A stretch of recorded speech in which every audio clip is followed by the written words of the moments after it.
Hello, my name is John Griffin Donlan, but a lot of people call me Dr.Leisure. I like to make these short videos on a variety of topics: food, fashion, travel, books. I like to make these short videos and I hope you like watching them, but if you don't, that's fine too. Plastic modeling. Children have played with model toys since ancient times, with clay figures, spinning tops, and wheeled animal models appearing in Mesopotamia around 4000 BCE, ancient Greece, and Rome. These early models often mimicked adult toys, warriors, or animals. Modern, mass-produced miniature toys emerged in the 19th century Industrial Revolution, featuring so-called tin soldiers. Something of a misnomer, the term became a blanket reference for metal figures, even though the majority of these small three-dimensional toys were actually made of lead or a lead tin alloy, along with wind-up trains and dolls. Institutional use included dioramas or tableaus of representative settings such as complex natural environments in museums and schools. Dioramas were richly varied but often three-dimensional miniature or life-size models of fictional settings, especially popular today: historic events, mechanical or technical processes, and nature set against a painted, realistic background. Used for education, museum exhibits, and creative hobbies, they often include detailed figures and scenery to create a captivating, realistic snapshot of a moment. Dioramas reached peak popularity in natural history museums during the 1920s and 1940s, acting as immersive virtual reality experiences before the advent of modern media, and especially film and video. They began fading in popularity after World War II, sometimes viewed as outdated, static, dead zoos by the 1950s and beyond, replaced by interactive displays. We are inordinately fortunate to have a wonderfully preserved example of high diorama art carefully taken care of and on regular display at the Louisiana State Exhibit Museum in Shreveport. The modern, mass-produced era of toy soldiers and modern toys began during the late 18th and late 19th centuries, fueled by industrializations and Victorian-era consumerism. While tin figures were produced in Germany in the late 1700s, the modern era was revolutionized in around 1893 by Britain's invention of hollow casting in lead, setting the standard for affordable metal toy soldiers. Modern toy soldiers being available seemed to lead to diverse figures such as animals, machines, and workers. These characters accelerated rapidly in the 1940s, 1950s.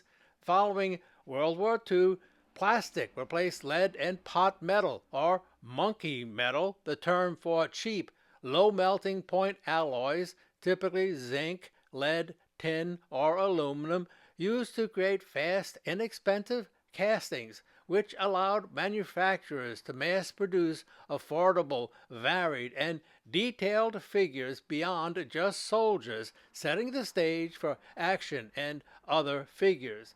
Plastic scale modeling began in the late to mid 1930s with the first injection molded plastic kits known as penguin models, produced by British company FROG in 1936. While early production was limited, the hobby saw a surge in popularity during World War II and accelerated into a major industry in the 1950s.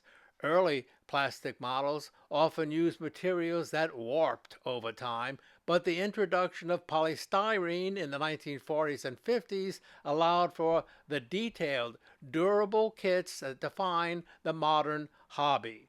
The most common scale models sold today vary by genre, with 1 to 43 for cars, 1 to 72 for aircraft and military typically, and 1 to 64 in the die-cast Hot Wheels sort of car model being the most popular globally. Other dominant scales include 1 to 24, 1 to 25 for civilian car kits, and 1 to 35 for military armor, providing a balance of detail and display size. Beyond military subjects, scale modeling today covers a vast array of civilian, scientific, and fantasy subjects, with popular categories including automotive vehicles, commercial aviation, science fiction, and specialized diorama. Even erotic or sexualized models are available. Hyper-realistic finishing of scale models is currently at a peak, driven by advanced materials, 3D printing technology, and a shift towards storytelling through detailed weathering, dioramas, and vignettes. Those interested would no doubt be gratified by the information available through a number of YouTube channels covering this topic in superb detail. This approach has transformed scale modeling from a simple assembly hobby into a sophisticated form of art, with techniques such as hyper-realistic textures, complex weathering, and film-grade lighting used to create scenes that often look indistinguishable from reality. Modern modelers strive for visual storytelling, where paint chipping, weather damage, and wear are added to accurately reflect a real-world prototype. The use of airbrushing, washes, and weathering powders to achieve natural age appearance on vehicles and structures is considered standard for quality models. An emerging trend is an emphasis on visible labor, tactile, handcrafted details like brushstrokes and paper tails, serving as a reaction against AI-generated imagery. 3D printing has revolutionized the creation of custom figures, parts, and detailed environments, enabling unprecedented accuracy. The area of miniature modeling provides leisure enthusiasts with an engaging and provocative choice. Good luck and good modeling.